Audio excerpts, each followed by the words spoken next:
Okay, so now that you have your Polaroid, you're gonna go to a different project, and this is a what is this? A 16 by 9 ratio.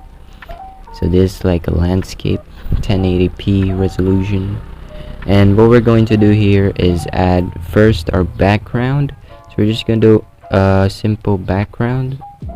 So we're gonna add a rectangle, stretch it to composition area like so, and then we're just add a star field effect.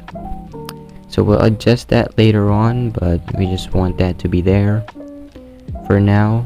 And next thing you want to do is add your first Polaroid, and then once you added it, we're going to go to movement and transform, then select on Z here. There you go. And we're gonna move down so it goes farther away from the background, like so. Maybe that far would be enough. And then we go to scale, and then make it smaller. There you go. So we could still see it in the camera, like so. And next we're gonna add our next image. So same thing, we're just gonna make sure that this next image is farther away from the first image.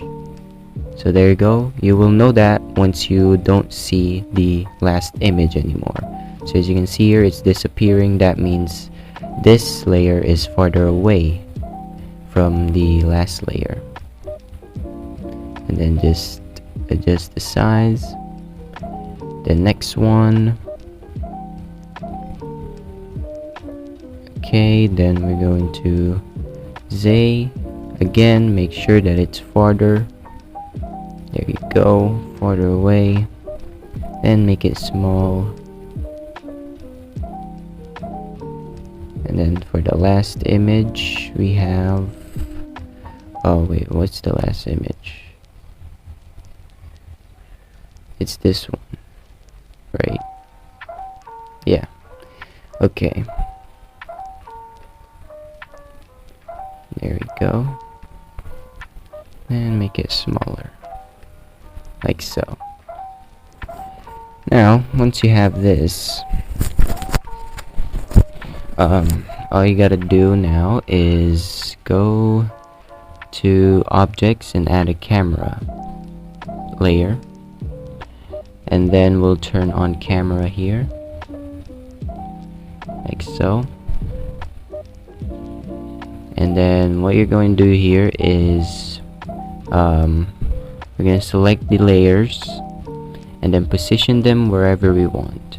Okay, so I'm just gonna, this is the first, okay, this is the first image, so I'm just gonna position it right around here maybe. And then the second image goes here, third, and fourth. Okay, that's not what I want it to look like, but that's just a little preview. What's gonna, then you can also go to camera and then adjust the Z position so you can see all the images, like so. And then you can adjust them however you like. You can add rotation as well, like so.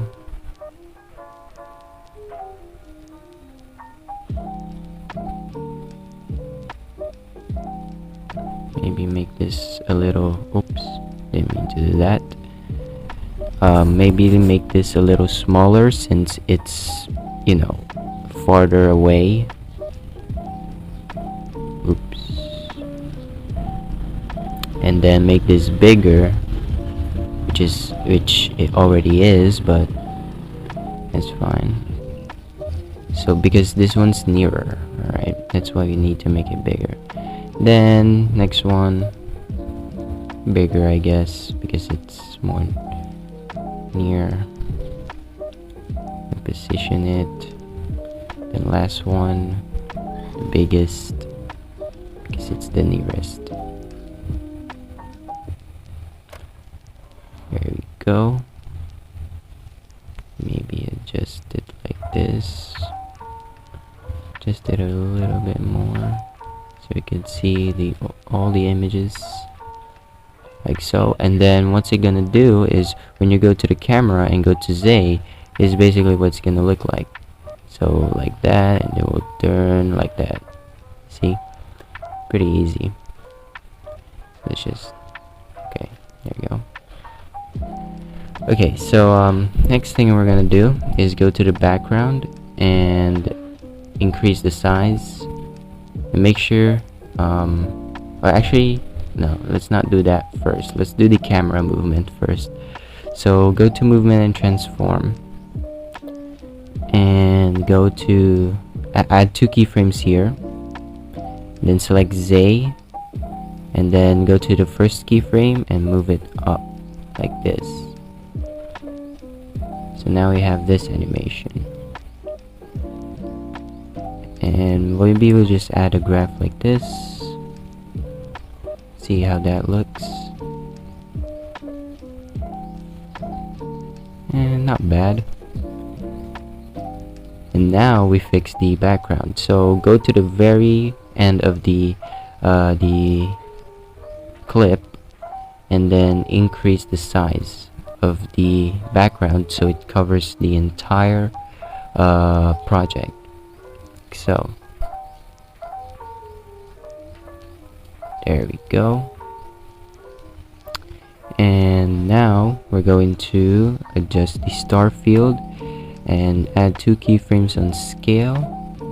Then in the second keyframe we're going to increase it, let's see, 0.45 should be enough, I guess. I mean, we could still go higher, like 50.